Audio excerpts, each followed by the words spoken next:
When it comes to trade negotiations and the ongoing trade war with China, one economist says the communist country is counting on surviving President Trump. Arlan Suderman, chief economist for International FCSTone, told AgriTalk host Chip Flory President Donald Trump may not have time to work out the details left to secure a long-term deal with China. The word inside of China is that last summer when this trade war started, work began on disgruntled people within the inner circle of power, and that problem has been dealt with, shall we say, and President Xi has shored up his power, he said last week following the return of an International FCSTone analyst from a trip to China. So, at this point, we don't see any evidence that he plans on giving on the significant structural issues. Structural issues continue to be the sticking point. Suderman is quick to point out that this doesn't necessarily mean the two countries won't ever reach an agreement. However, Trump's insistence on steps to hold the Chinese government accountable to the agreement is the #1 challenge at this point. President Xi has had agreements with plenty of presidents of both parties in the past, he just didn't live up to them, Suderman said.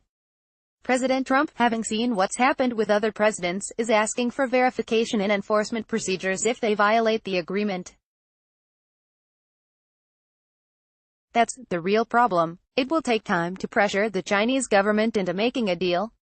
It's our assessment, looking at the structure of the Chinese economy, that on the path that we're on, we could probably bring China to its knees to change its stripe, so to speak, on those structural issues, after about 8 years, Suderman said. President Trump has, at the most, 6 years. It's our assessment that because of term limits here on the presidency, he will not be able to force China.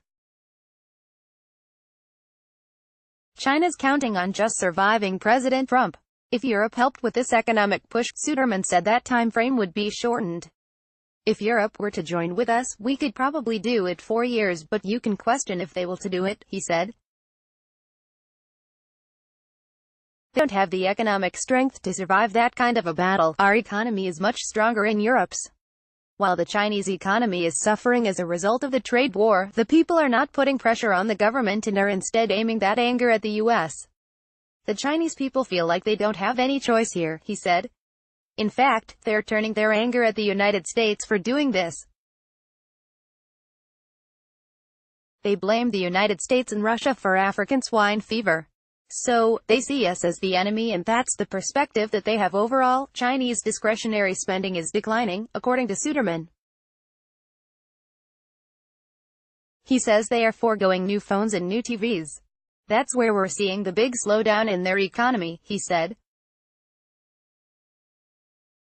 We believe in economists inside of China told us privately, they believe the economy is really growing at about 1.5% rather than a 6.4% government says. Is a deal possible? We could still end up with an agreement, but not with the long-term structural issues addressed, Suderman said. Any agreement would be short-term good for the commodities, and that's what the market's like, he said.